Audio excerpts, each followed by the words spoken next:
মৃত্যুর পরে মানুষ যে আবার জেগে উঠবে, আবার বেঁচে উঠবে, এটা মক্কার কুরাইশরা মানতে পারতেছিল না। কারণ তারা দেখে যে প্রাচীন প্রাচীন কবরস্থানগুলোতে মানুষ মরে যাওয়ার পরে পচে গলে শেষ হয়ে যায়। ইভেন মানুষের যে স্কেলিটন থাকে, হাড়, এগুলো 10-15 বছর পরে মাটির সাথে মিশে গুঁড়ো হয়ে যায়। এই গুঁড়ো হয়ে যাওয়া জিনিস, যেটার কোনো অস্তিত্ব নাই, আবার কিভাবে কি করে ওঠে, এটা তাদের মাথায় আসতেছে না। তো আস ইবনে ওয়াইল নামে এক মুশরিক, সে একটা পুরাতন কবরের ভেতরে সামান্য কিছু মানুষের হাড়, ওটাকে এরকম হাত দিয়ে মোচড় দেওয়ার পর এটা ডাস্ট হয়ে গেছে, পাউডার। আসলে মানুষের হাড়, মরে যাওয়া মানুষের হাড়। পাউডারটা এনে রাসূল সাল্লাল্লাহু আলাইহি ওয়াসাল্লামের কাছে এনে এরকম একটা ফু দিয়েছে। ফু দেওয়াতে বাতাসের মধ্যে বালুটা মিশে গেছে। তখন আস ইবনে ওয়াইল বলে যে মাই ইউহিল ইযামা ওয়া হিয়া রামীম, মুহাম্মদ তুমি বলতেছো এই ডাস্ট থেকে আল্লাহ আবার এই মানুষটাকে বানাবে?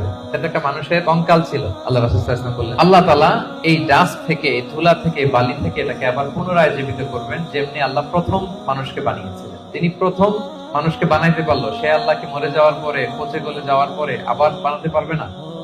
এবং আল্লাহ রাসূল সাল্লাল্লাহু আলাইহি ওয়াসাল্লাম বলেছেন মানুষের দেহে একটা হাড্ডির কণা আছে, ইন্না ফিল ইনসানি আযমুন লা ইয়াকুলুহুল আরদু আবাদান। একটা হাড্ডির কণা আছে যেটা কখনো মাটি বালু এটাকে খেতে পারে না। মিনহা